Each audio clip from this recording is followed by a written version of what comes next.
I'm adopted, and my biological mother was 17, and so was my biological father. She was 7.5 months pregnant when she decided to go to Planned Parenthood, which is the largest abortion provider in the world, and they counseled her to have a late-term saline abortion, which is a saline solution that is injected into the mother's womb.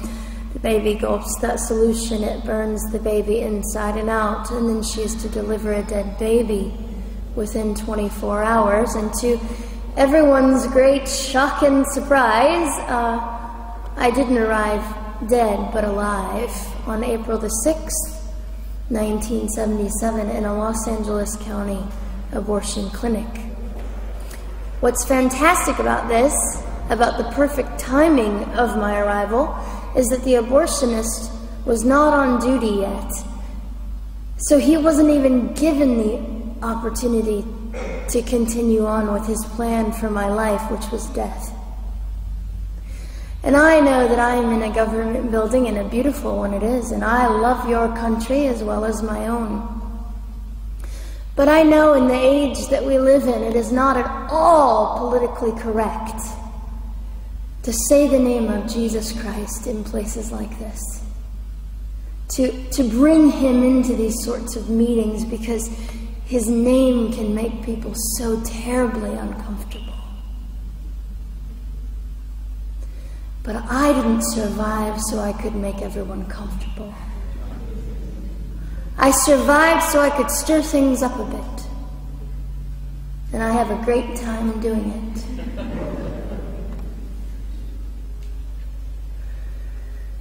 And so I was delivered alive, as I've already said, after 18 hours. I should be blind, I should be burned, I should be dead. And yet I'm not. You know what is fantastic vindication is the fact that the abortionist had to sign my birth certificate.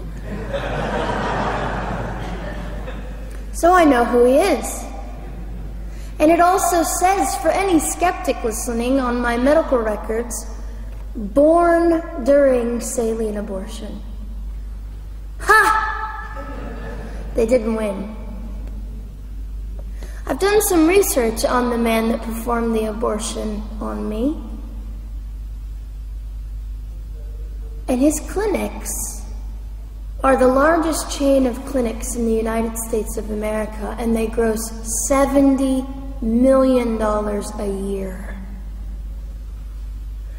I read a quote from him at some point several years ago, and he said, "I have aborted over 1 million babies, and I consider it my passion."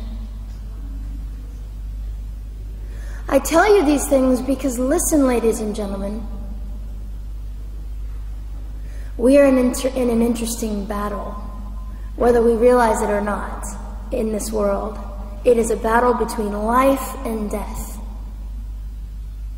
What side are you on?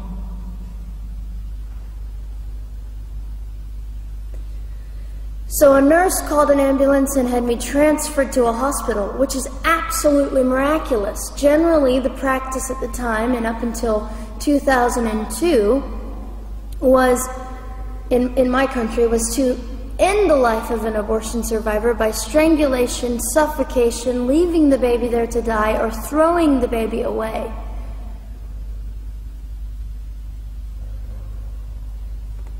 But on August the 5th, 2002, my extraordinary President Bush signed into law the Born Alive Infants Protection Act to prevent that from occurring anymore.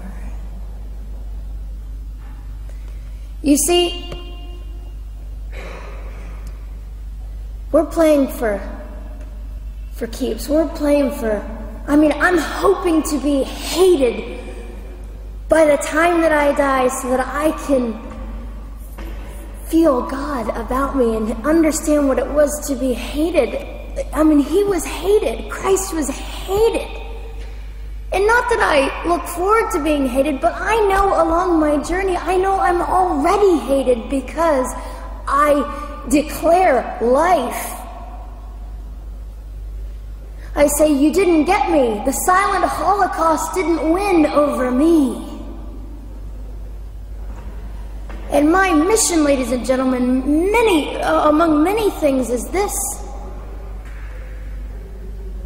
to infuse humanity into a debate that we have just compartmentalized and set on a shelf and said it is an issue. We have removed our emotions. We are becoming harder.